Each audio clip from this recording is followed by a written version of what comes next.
Good morning.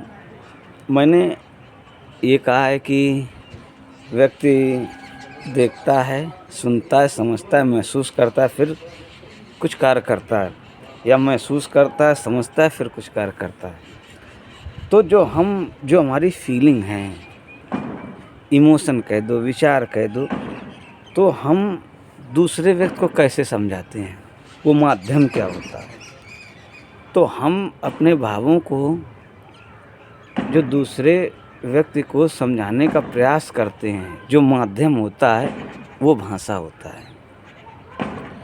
मैंने अन्य subject के विषय में बात की है, अब मैं भाषा पे बात कर रहा हूँ कि अपने विचारों को जिस माध्यम से हम सामने वाले को समझाएं, वो तरीका भाषा होता है।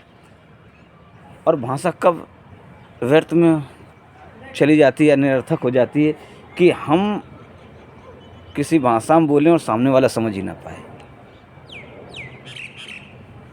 तो भाषा का अर्थ फिर नहीं रह जाता है। तो भाषा सांकेतिक भी होती है और लिखित भी होती है, और भाषाएं कई हो सकती हैं। ऐसा इसलिए हो सकता है कि हम अपने भावनाओं को और विचारों को कितने प्रकार से व्यक्त कर सकते हैं दूसरों के सामने, और जितने प्रकार से हम दूसरों के सामने व्यक्त कर सकते हैं, उतने प्रकार की भाषाएं हो जाती हैं। कोई भाषा छोटी बड़ी नहीं होती है। हर व्यक्ति के लिए वो भाषा अच्छी होती है जिसमें वह अपनी बात कह सके, और वो भाषा कठिन हो जाती जिसमें वो दूसरे की अपनी वो बात ना कह सके। तो भाषा कोई छोटी बड़ी नहीं होती। हमारी पृथ्वी में इसलिए अनेक भाषाएं हैं, लेकिन देखा जाए तो फीलिंग एक जैसी ही होती है। तो इसीलिए इंग्लिश, हिंदी और भी जो भाषाएं हैं, आप समझ लीजिएगा। तो भाषाओं का काम केवल इतना है कि आप अपने विचारों को दूसरे के सामने व्यक्त करके उसे समझा सकें, अपनी बात महसूस करा सकें, बस यही भाषा का काम होता है।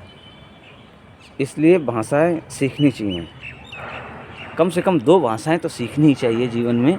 इसके बाद अन्य जितना हो सके सीखना चाहिए, और आप जितना सीखेंगे उतना आपके लिए अच्छा होगा, क्योंकि बिना सीखे अच्छा जीवन आप नहीं जी सकते हैं। तो और भी जो सब्जेक्ट बाकी रह गए हैं, वो अब आप समझ लीजिएगा।